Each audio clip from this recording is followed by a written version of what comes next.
오늘 준비한 고기부터 보시죠. 쿠팡에서 산 돼지 안심 500g입니다. 주로 안심 돈가스, 히레카츠로 익숙한 원통 모양 고기죠. 오늘 요리는 6편이라 얇게 썰어야 합니다. 0.5cm 정도 두께를 노려봤는데 비루한 칼솜씨로 쉽지 않네요. 한식 제육의 고기 조각 같은 느낌으로 이보다 좀 더 두꺼워도 괜찮습니다. 수주 6편. 아마 거의 모든 시청자분들께 낯선 음식일 겁니다. 하지만 이번 사천 청도 푸드트립에서 먹어본 약 20가지 음식 중 가장 집에서 만들고 싶다고 느낀 요리였습니다. 수주 6편의 한자를 직역하면 물에 끓인 고기 조각이지만 그냥 물이 아닌 마라 국물에 끓이고 뜨거운 기름을 부어서 마무리하는 일종의 마라 플러스 제육 요리예요. 한국인의 남녀 소울푸드가 마라, 제육 아니겠습니까? 대통합의 맛을 널리 알리고 싶었습니다. 그래서 유튜브에 레시피를 검색해봤는데요. 이 왕강이라는 형님이 중국 요리 유튜버 1왕이신데 사청성 출신입니다. 신뢰가 확 가죠. 그 외에도 중국 요리 명인들 영상을 여러 참고하며 한국에서 구할 수 있는 재료로 레시피를 정리해봤습니다. 얇게 썬 고기들은 바로 스텐볼에 옮겨서 약간의 소금과 후추로 기본 간을 하고 해천간장이라는 것을 넣었습니다.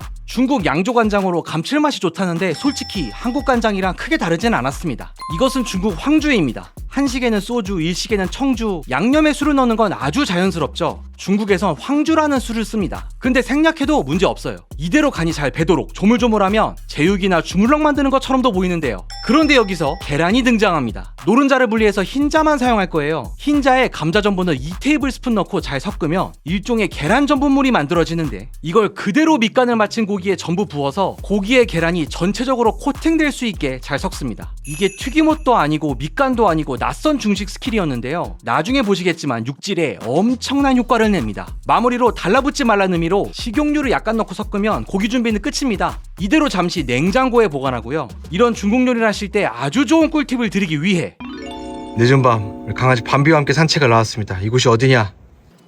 중국마트. 여기서 중국 관련 장을 볼 겁니다. 벌써부터 중국이 온 것 같네. 여기 무조건 있다. 중국마트 도착.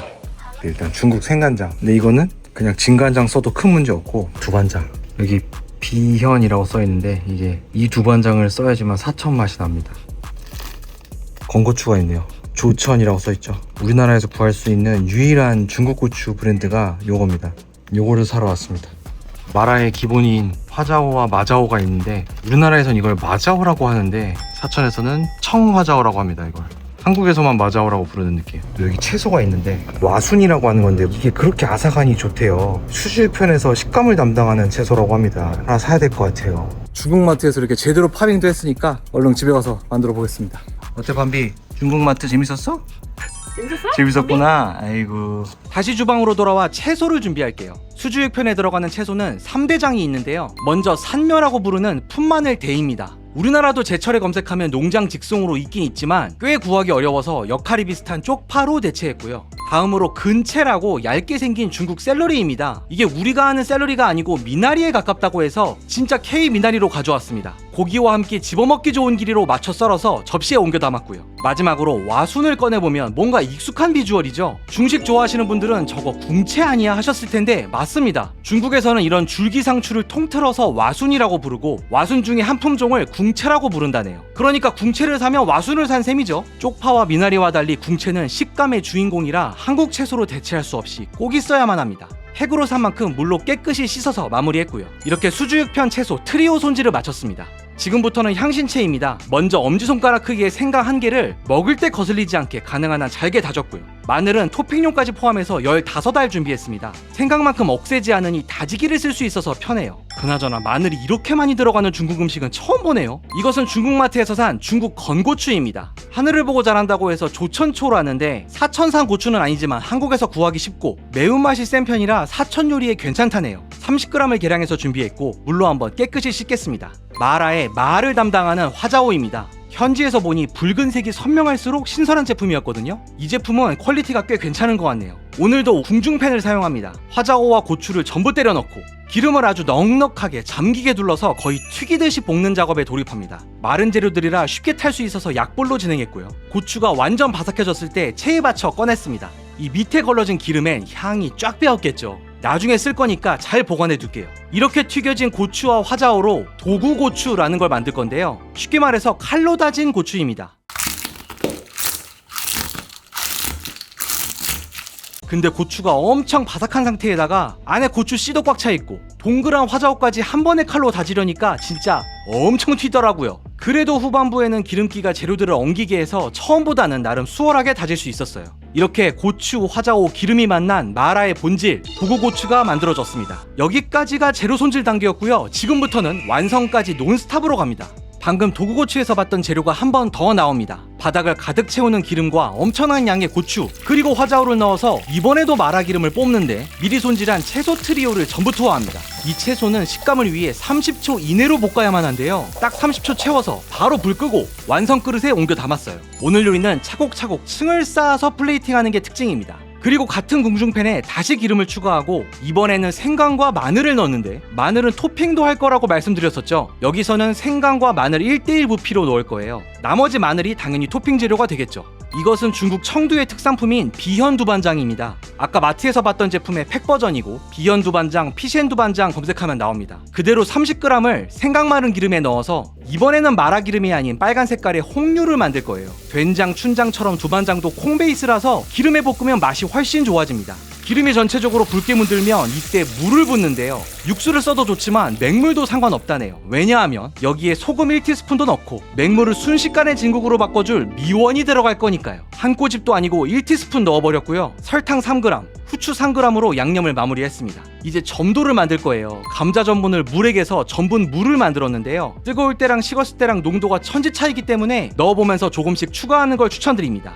이제 농도까지 충분히 잡혔으니 냉장고에 대기 타고 있던 안심을 꺼내오겠습니다. 수주육편의 수주에 해당하는 물에 끓이는 작업입니다. 고기에 묻어있던 전분 플러스 계란 때문에 국물이 꽤 탁해지는데 뭔가 찌개 같기도 하고 제육 같기도 하고 친숙한 모습이네요. 돼지 안심은 오래 익히면 퍽퍽해집니다. 모든 조각이 핑크색이 없이 다 익었다 싶으면 바로 불을 끄고 볶은 채소가 기다리고 있는 완성 그릇으로 옮깁니다. 1층 채소 위에 2층 고기로 층을 쌓아내요. 3층은 토핑입니다. 아까 주방을 난장판으로 만든 도구고추와 아까 남겨놓은 다진 마늘을 골고루 올려놨어요. 도구고추 만들 때 걸러진 기름이 있었죠. 이 기름은 금세 타서 쓴맛이 나버릴 거예요. 새 카놀라유를 추가해서 더 맑게 만들었고요. 이 기름을 팬에 넣고 연기가 보일 때까지 발연점에 도달해서 타기 시작할 때까지 끓였습니다. 이 뜨거운 기름을 끼얹어서 요리를 완성할 겁니다. 수주육편 함께 보시죠.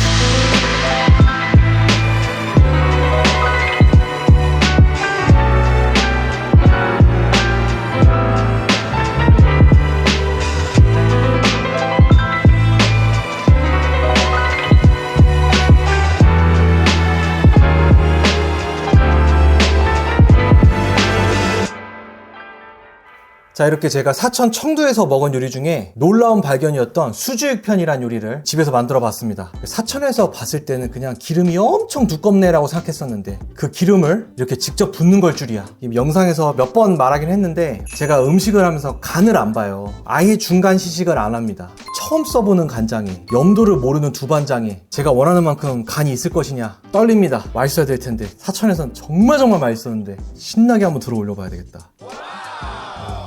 이게 수주육편이지. 이렇게 육즙이 빠지지 않으면서 부드럽게 고기를 연출하는 게 수주육편의 미덕이라고 했습니다. 이 기름 뚝뚝 떨어지는 거 이것도 완전히 제가 청두에서 먹은 그 모습 그대로입니다.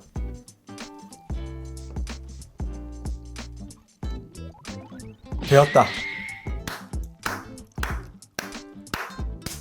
됐으죠. 불안감 없이 고기랑 궁채까지 듬뿍 들어 올려서 중국 스타일로 덮밥 느낌으로 먹어봅니다.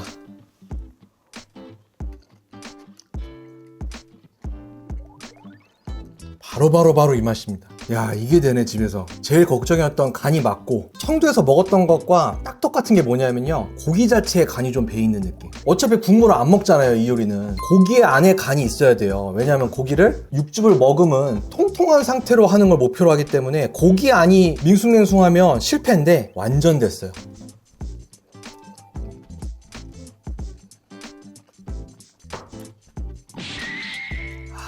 이게 마라다. 유일한 아쉬운 포인트가 있다면 화자오? 제가 청두에서 간 식당이 어쨌든 미슐랭 빅구르망을 필두로 엄청난 수상 이력을 가진 식당에 갔었잖아요. 화자오의 향이 얼얼하기도 하지만 보통이 아니었습니다. 정말 향긋했거든요. 꽃밭 같은 막 팡팡 터지는 향이 있는데 한국에서 구할 수 있는 화자오는 그 정도 상급은 아닌가 봐요. 아니면 그 정도 상급이어도 운송되면서 좀 향이 줄어든다거나 화자오만 좀 피지컬 문제가 있고요. 그 외의 부분은 제가 기대하던 대로 나왔습니다. 이 고기가 느껴지셔야 될 텐데 이 고기의 통통함이 계란하고 전분으로 옷을 입혔잖아요. 먹어보니까 티가 납니다. 제가 알던 안심의 식감이 아니에요. 약간 저온조리에서 요즘 유행하는 그런 안심카츠 있죠. 히레카츠라고 많이 파는 그런 느낌이 들 정도로 아주 부들부들 너무 씹기 편하고 씹으면서 육향도 터지고요. 이 안심이 오버쿡이 되면 안 되는 요리예요. 그래서 데치는 느낌에서 그냥 종료를 해버렸죠. 아직도 고기가 희어멀건한 상황인데 종료를 했잖아요. 이 미학을 획득하기 위해서요 다는 게 탁 이제 느껴지네요. 위에 기름이 이렇게 많으면 이게 좀 느끼하지 않느냐? 그렇게 느끼실 수 있어요. 너무 합리적인 의심인데요. 마늘과 고추가 가득한 기름이잖아요. 그래서 그런지 느끼하다고 잘 안 느껴지고 도리어 되게 맛있다? 무쳐 먹고 싶다? 그런 느낌입니다. 저희 와이프도 지금 먹어보고 갑자기 극찬을 하기 시작했습니다. 근데 먹자마자 바로 얘기한 게 마라제육이라고 하네요. 저도 동감합니다. 마라탕과 제육볶음의 장점만 모은 듯한 의외로 굉장히 중요한 게 이 궁채입니다. 오독오독함이 있는데 이 고기는 무슨 수비가 한 것 마냥 엄청 부드럽잖아요. 근데 거기에 딱 궁채가 들어오면서 다양성을 만드는 느낌. 궁채가 아니더라도 뭐라도 이 오독오독 요소는 꼭 있어야지만 사천의 수준급 요리로 발돋움이 될 것 같아요. 사천 요리답게 당연히 매콤합니다. 매운 정도는 현지랑 비슷하고 얼얼한 정도만 좀 달라요. 그건 아까 말씀드렸던 화자오의 피지컬 문제고 마라를 먹는 사람 중에선 초급이지 이건. 그치, 예. 이 기름 보면 너무 놀라우시죠? 캡틴 따거님과 함께한 중국여행 1편이 마라 특집이었는데 거기에 따거님이 설명을 해주십니다. 세계적으로 원래 기름은 귀했어요. 상류층만 귀족만 먹을 수 있는 게 기름이었습니다. 그 중에서도 중국은 기름을 조금 더 귀하게 여긴 거예요. 기름을 많이 쓰는 요리일수록 고급 음식이라는 인식이 있다고 합니다. 그러니까 이렇게 남기고 가는 수준까지 고급의 향유인 거예요. 저도 마라 음식이라는 게 내 입맛에 맞다거나 내 곁의 음식이 아니라고 생각을 했던 사람입니다. 다를 게 없어요, 저도. 근데 문화로 접근해서 사천에 갔다 오니까 사실 엄청난 거였더라고요. 마라탕으로 막 이렇게 밈으로 활용될 정도가 아니라 그 기후와 그 지역의 역사를 담은 수준 높은 음식 문화였었습니다. 더군다나 제가 오늘 만든 수주편은 1930년대인가 발명된 요리니까 현대적인 요리 지식까지 섞어서 만든 요리 아닙니까? 그러니까 이렇게 고기도 부드럽고 익힘 정도가 체계화가 돼 있고 한 거죠. 잘 설계된 음식까지 먹으니까 마라에 대해서 너무 편협되게 생각했던 날들이 좀 부끄러워졌습니다. 사천 다녀오고 나서 정말 많이 배웠습니다. 이 마라 문화도 정말 소중한 세계 문화 중 하나예요.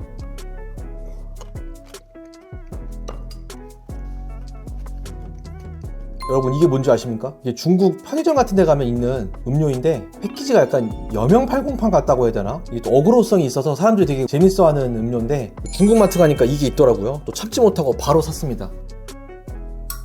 코코넛 액체 같은 게 있거든요. 매운 거에 먹으면 딱일 것 같아요. 참 좋네, 코코넛이. 이분이 엄청 유명한 분이래요. 나 코코넛 우유 먹고 이렇게 건강해요 막 이런 그런 뜻이래요. 이거 맛있습니다. 맛있게 먹으려면 고기를 좀 한아름 짚고 궁채를 딱 들어서 먹는 게 제일 좋아요. 그리고 기름은 좀 이렇게 뚝뚝 살짝 기다려서 몇 방울 떨어뜨려요. 밥 위에 딱 얹어서.